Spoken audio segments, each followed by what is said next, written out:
संसद में जब वो बोलते हैं संसद भवन की दीवारें फरफराने लगती है। आज वैसे असदुद्दीन ओवैसी साहब को प्रधानमंत्री की जरूरत है देश को। कहानी में था ना, गंगाधर ही शक्तिमान है, शक्तिमान ही गंगाधर है। वही स्थिति है, कांग्रेस ही जो है बीजेपी है, आज बीजेपी ही कांग्रेस है। आने वाले समय में असदुद्दीन साहब जो है देश के प्रधानमंत्री बने।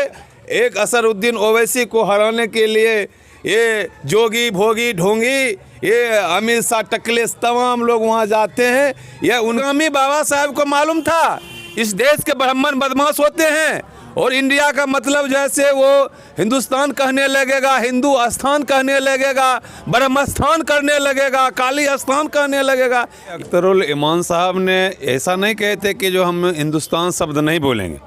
उनका कहना था कि जो शपथ पत्र जो उनको थमाया गया था, दिया गया था जो शपथ लेने के लिए, वह ट्रांसलेट करके जो दिया था उर्दू का, उसमें हिंदुस्तान लिखा हुआ था, भारत नहीं लिखा हुआ था। तो इन्होंने इजाज़त मांगे थे अध्यक्ष से, विधानसभा अध्यक्ष से उन्होंने इजाज़त मांगे थे कि श्रीमान हमने बचपन से पढ़ते आया है कि हम संविधान, भारत की संविधान ऐसा पढ़ें, भारत के संविधान पढ़ाया गया है, पढ़ते आए हैं। इजाज़त हो तो हम ये शपथ लेते हैं कि भारतीय संविधान में जो वर्णित है वो हम भारत का संविधान बोलेंगे। इसकी इजाज़त लेकर उन्होंने वो बोले थे। इस बात को जो है हिंदुस्तान नहीं बोला, ये ऐसा मीडिया वाले कहते हैं। ये जो ब्राह्मणवादी कारपोरेट मीडिया जो हैं ये ऐसा दुष्प्रचारित करते हैं कि अख्तरुल इमान जो है हिंदुस्तान नहीं बोला। जबकि आपको आश्चर्य होगा, आम आवाम में सबसे ज़्यादा मुसलमान लोग ही हिंदुस्तान शब्द का प्रयोग करते हैं और इन्होंने भारत का संविधान बोले। इस पर ये कौन सा ये अनलीगल बात है, क्या अनकॉन्स्टिट्यूशनल बातें थी? और संवैधानिक बातें हैं भारत बोलना। भारत का संविधान है और यह इतिहास की पहली बार एक कोई मर्द है जिन्होंने जो संविधान के अनुरूप बातें की, संविधानिक बातें इन्होंने संसद में रखने का काम किया। विधानसभा में संसद का मुद्दा उठाए, संसदीय बात को इन्होंने जो है बात रखने के लिए, बोलने के लिए इजाज़त मांगे। यह जो है स्वागत जोग है, मैं उनको सलाम करता हूं इस बात को लेकर कि ये संसदीय बात को उन्होंने रखा। श्रीमान जो ये भारत के संविधान है, हिंदुस्तान का संविधान नहीं है, इसलिए हमें भारत का संविधान शपथ लेने की इजाज़त दिया जाए।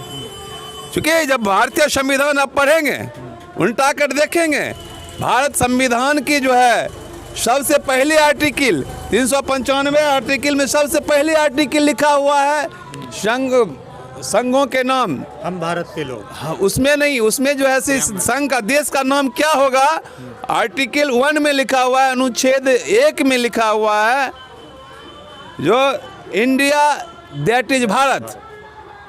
और बात मैं आप बता देता हूँ, इंडिया दैट इज भारत, सारे एक एक आर्टिकल बाबा साहब ने इंग्लिश में लिखे हैं, लेकिन देश का नाम इंडिया है, उसको हिंदी भी बाबा साहब ने किए भारत। ये दूरगामी बाबा साहब को मालूम था इस देश के ब्राह्मण बदमाश होते हैं और इंडिया का मतलब जैसे वो हिंदुस्तान कहने लगेगा, हिंदू स्थान कहने लगेगा, ब्रह्म स्थान करने लगेगा, काली स्थान कहने लगेगा। ये बाबा साहब को पता था ब्राह्मण कितने बदमाश होते हैं, इसलिए बाबा साहब ने इंडिया का हिंदी भी किए। एक आर्टिकल पूरे संविधान का एक अनुच्छेद जो है उन्होंने हिंदी भी ट्रांसलेट कर दी, हिंदी इंग्लिश का हिंदी भी कर दिया अनुवाद, जी इंडिया दैट इज भारत। ये भारत शब्द का प्रयोग संवैधानिक शब्द है, स्वागत जोग है, ऐसा किसी ने बोलने का काम नहीं किया। ये पहली बार विधानसभा में भी बात रखे। अख्तरुल इमान साहब को मैं सलाम करता हूं कि उन्होंने संविधान की बात रख के और पूरे देश को बताने का काम किया, ये जो है भारत है।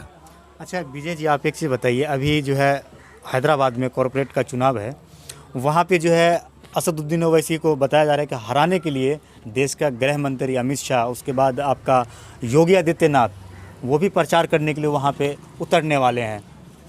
इस पर क्या कहना चाहेंगे आप? लोकतंत्र में यह बाबा साहब के संविधान तमाम लोगों को, तमाम धर्मों को संविधान इजाज़त देती है। जो हर धर्म के लोग और हर राजनीतिक दल के लोग अपने धार्मिक लोग अपने धर्म और राजनीतिक दल अपने पार्टी के विचारधाराओं को इस देश में कहीं भी जो है से प्रचार प्रसार कर सकता, कोई मनाही नहीं है। फिर क्या मजबूरी रही? हम यही बात कर रहे हैं, वो जा सकते जाएं, उनको जाने में मना नहीं है। हम उनको वहाँ जो है से जो जा रहे हैं, हम हैदराबाद के लोगों को कहेंगे उनको स्वागत कीजिए।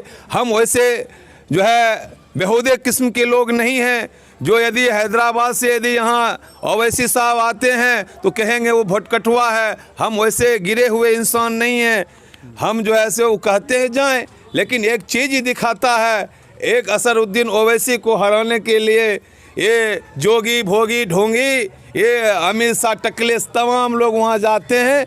यह उनको औकात को पता है कि जो असरुद्दीन ओवैसी जो है उनको वह ताकतवर है। वहाँ आम आवाम में उनकी जो पैठ है, उनकी जो पकड़ है, उनको कैसे ध्वस्त किया जाए, ये आप समझ सकते हैं। इन लोगों में एक कितने जो है से भय पैदा हुआ है। सिंगल असरुद्दीन ओवैसी जो है से इस देश में उनकी बातों को फैले नहीं, उनको घर में ही जाकर हम जो है से हराने का काम करेंगे। ताकत लगाने के लिए गए हैं तो उनको वहाँ के वो जनता सबक सिखाने का काम करेंगे। क्योंकि देश में जो है से ये जोगी को अच्छी तरह लोगों ने जानने और समझने की कोशिश की है। ये जोगी नहीं है, ये जो है भोगी है, ढोंगी है। यही वो जोगी है जो है कब्रिस्तान से जो है से माँ बहनों के साथ इज्जत लेने के जो है से आह्वान करते थे। यही जो है अमित शाह है जो दलित पिछड़े अकलितों को जो है से नागरिकता से वंचित करने के लिए काले कानून लगाने का काम करते हैं। ये इन लोगों को सबक सिखाने का वहाँ काम करेंगे। इनसे कोई फर्क नहीं पड़ने वाला है।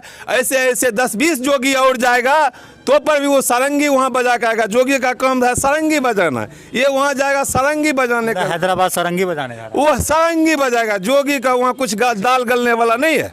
आप एक चीज़ बताइए कि कांग्रेस और बीजेपी में कितना फ़र्क मानते हैं?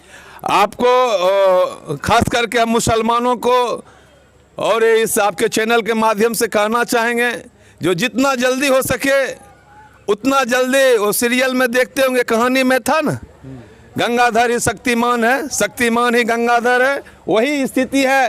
कांग्रेस ही जो है बीजेपी है, आज बीजेपी ही कांग्रेस है। तो कांग्रेस जो है ये आरएसएस की माँ है, उसके ही बाल बच्चे हैं, उसके जो है से बच्चे बुतरुक हैं। ये भाजपा है, अब जवान हो गई है, माँ बूढ़ी हो गई है, तो वो तमाम जो है वो माँ जो है कांग्रेस उसकी मैया, पहले कांग्रेस मैया कहते थे। दलित पिछड़े जो थे मुसलमान कांग्रेस पार्टी को कांग्रेस मैया कहते थे। तो कांग्रेस मैया बूढ़ी हो गई है तो सारे बेटा जो है जवान हो गया है, तो सब कांग्रेसी बुढ़िया माँ भी जो है से सब जो है से भाजपा ही हो गया है। कांग्रेस और भाजपा में कोई फर्क नहीं है। लेकिन एक चीज़ बताइए, मुसलमान और यहाँ के हिंदुस्तान के जो मूल निवासी यानी कि दलित, वो अब तक कांग्रेस के ही ऊपर भरोसा क्यों जता रहे हैं, क्यों रख रहे हैं? वो हमारे लोगों को जो है एक जो होते हैं ना, बाबा साहब कहते थे से हरा सांप हरे घास में जो है ना, घास जो होते हैं हरे रंग के होते हैं, तो घास में छुपे हुए जो सुगबा सांप हरा रंग के होते हैं वो पता नहीं देता है। और वो घास काटने के लिए अपने मवेशी को खिलाने के लिए घास चारा जो खिलाने के लिए काटते हैं, तो हरा हुआ सांप रहता है, तो वो जो है घास काटने के दरमियान में वो हरा सांप जो है काट लेता है। इनको जो है से वो लगता है कि हमारे अपने, इनको समझने के लिए समझ में भी हमारे लोगों को अभी तक नहीं आते हैं। समझ में आएगा जब बाल पक जाते हैं तो उन लोग समझते हैं। अभी नए जनरेशन का लड़का भी नहीं समझ पाए, या जो बहुत पुराने लोग हैं जो मानसिक रूप से गुलाम लोग हैं वह नहीं समझ पा रहे हैं कि वो अपने अभी भी कांग्रेस को हिमायती समझते हैं, जबकि वह छुपा हुआ शत्रु है। हम भाजपा जो है वो खुला खुली कहता है दलितों को यहाँ अधिकार से वंचित करेंगे, मुसलमानों को यहाँ से भगाएंगे, तो हम कहते हैं कि वो खुला दुश्मन है। खुला दुश्मन से खतरनाक होता है छुपा हुआ दुश्मन।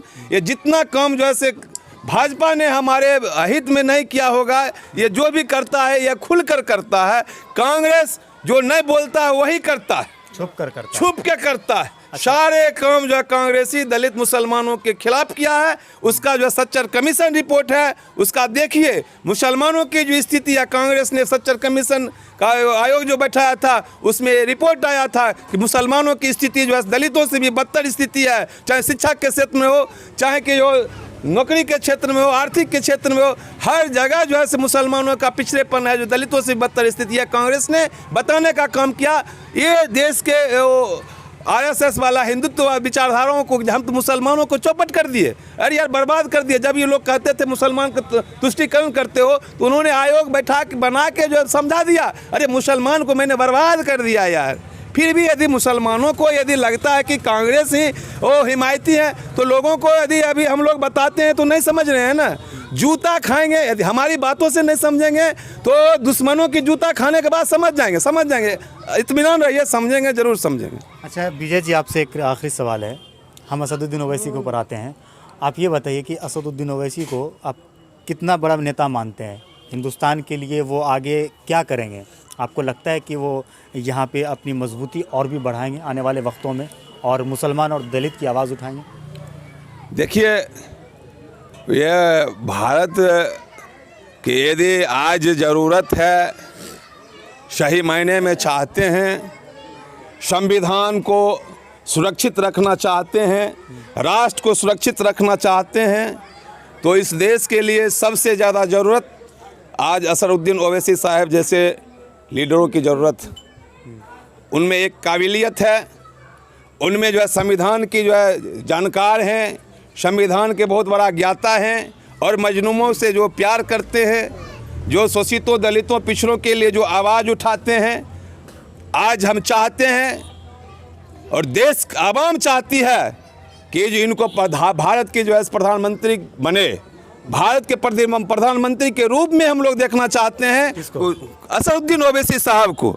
आने वाले समय में असदुद्दीन साहब जो है देश के प्रधानमंत्री बने और यहाँ के दलितों पिछड़ों अकलितों को जो एक आवाज़ बने। जिस ढंग से जो है अभी अपने जान की परवाह किए बगैर जो हमेशा मजलूमों के साथ खड़ा रहते हैं, संसद में जब वो बोलते हैं संसद भवन की दीवारें फरफराने लगती है। आज वैसे असदुद्दीन ओवैसी साहब को प्रधानमंत्री की ज़रूरत है देश को। चलिए, बहुत बहुत शुक्रिया।